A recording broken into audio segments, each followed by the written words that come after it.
couple of years ago, I moved into the greatest loft in the world, only to find out that it was upstairs from the worst band in the world. They were loud, terrible, and the worst part was I couldn't get their stupid songs out of my head.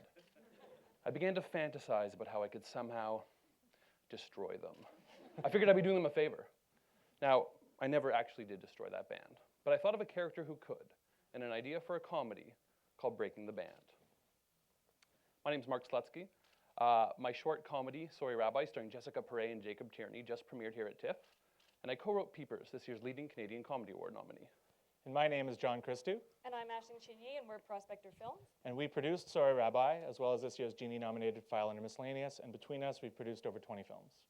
Breaking the Band is the story of Ben and Cheryl, a couple in their early 30s who've just poured all their savings into their dream loft.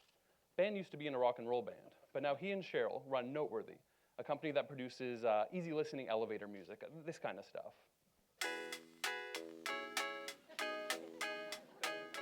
They run the company from their home, and the problem is they've just moved in upstairs from a truly horrifyingly bad band called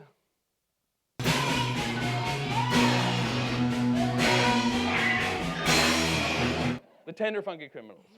I mean, these guys are loud, they're obnoxious, and they practice all the time. They're driving Ben and Cheryl's clients away. They're keeping them up at night. This band is ruining their lives and their business. Ben starts to go a little crazy. He tries everything he can do to get rid of them, from calling the cops, to cutting the power to their jam space, to sneaking backstage at their gigs and sabotaging their instruments, but nothing seems to work. So, desperate, at the end of his rope, Ben decides that what he has to do is to go undercover, infiltrate the band, actually join them, so that he can destroy them from within.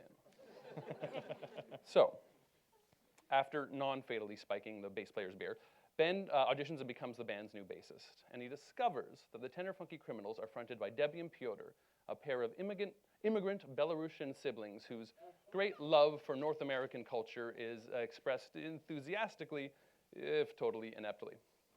Ben embeds himself in the band, and in between stuffing dead fish into their amplifiers and spiking their mouthwash with hot peppers, he begins to get carried away with once again living the debauched, degenerate lifestyle of a rock and roller. He's blowing big meetings with noteworthy clients. He's keeping Cheryl up all night with his practicing. Like Donnie Brasco, Ben has gone in too deep. And Cheryl, recognizing this and realizing that Noteworthy has a huge deadline coming up, gives him an ultimatum. He's got a week to get rid of the band. Ben desperately comes up with a plan. He'll convince the band to have a rock show in their actual jam space. He'll tip off the authorities in advance, and they'll have no choice but to kick them out. The night of the party comes. It's vodka-soaked, crowded and loud and crazy, and Ben, on stage with the band, all of a sudden realizes he's having the time of his life. He loves it up there, but it's too late. The cops have arrived. The superintendent is outraged. The band is evicted. Their instruments are trampled as people rush to leave. The Tender Funky Criminals are finished. And Ben is miserable, for, of course, they blame him. He's also in trouble.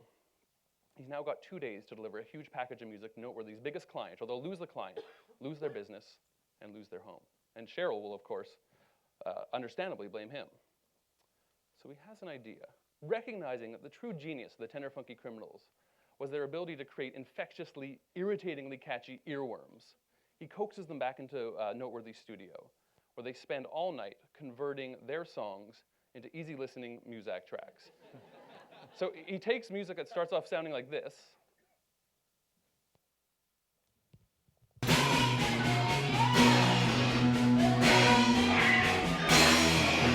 and turns it into this.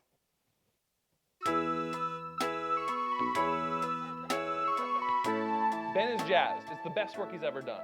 And he's finally been able to take his long forgotten passions and combine them with his grown-up life, making both of them better. The business is saved, his relationship with Cheryl is salvaged, and the Tender Funky Criminals are reborn, not as the rock stars they always wanted to be, but as easy-listening Muzak superstars, the purest incarnation of the American culture they love so much. And that's Breaking the Band.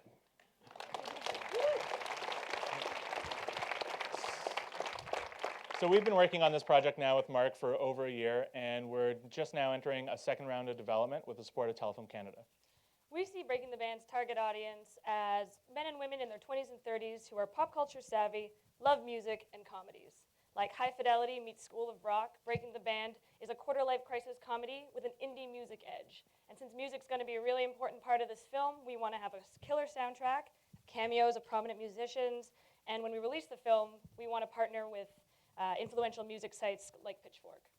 At this stage in our development process, we're looking for an executive producer who can mentor the project and also lend us their experience and wisdom.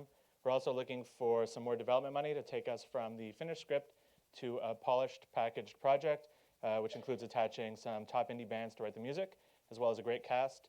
And right now, we're targeting a production budget of about $1.5 million. We're really excited to work with Mark again on this film. We think he's a hilarious and talented filmmaker, and we think Breaking the Band is going to be a fantastic combination of music, hilarious comedy, and not having to be responsible all the time.